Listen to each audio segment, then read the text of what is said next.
I mean, I understand how you want to empower fans and you want them to vote, but this whole thing with 35 votes per fan and now vote on limited times for this, I know Major League Baseball loves the numbers, but it kind of junks it up a little bit, doesn't it? It's a popularity contest first and foremost. I mean, that's the way they've set it up.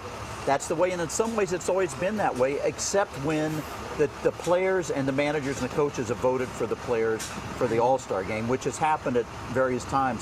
Yeah. Most recently in the in the 60s, because the Reds fans basically, you know, the Royals fans took a page out of the Reds fans playbook because we did the same thing back in 56 and 57, stuff in the ballot box.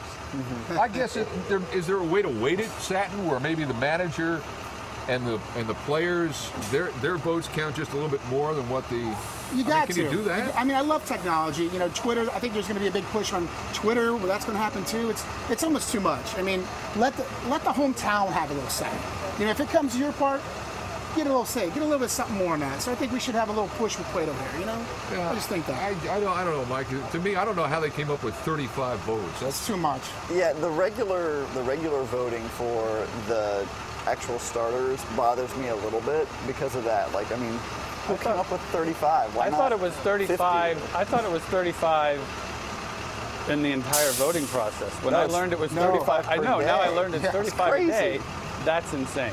I did my 35 that's per definitely, day. That's definitely going to lean to well, you know, doing what Kansas City. back before this too, when they had the paper ballots that they could pass out at the ballpark. I mean, there was nothing to keep you from sitting there punching those punch cards. You could do 100 of them in a game. Right. Yeah. But I mean, very few people did that.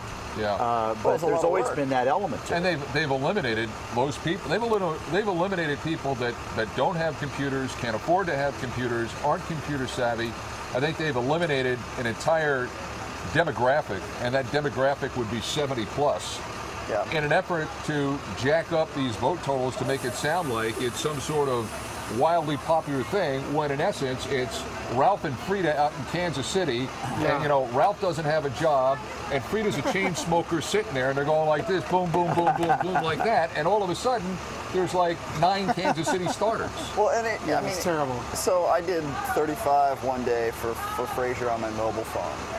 And it's the way it's set up. You vote your one time, and then it's just click. It's just click. But yeah, but you have to put in the numbers. That's annoying.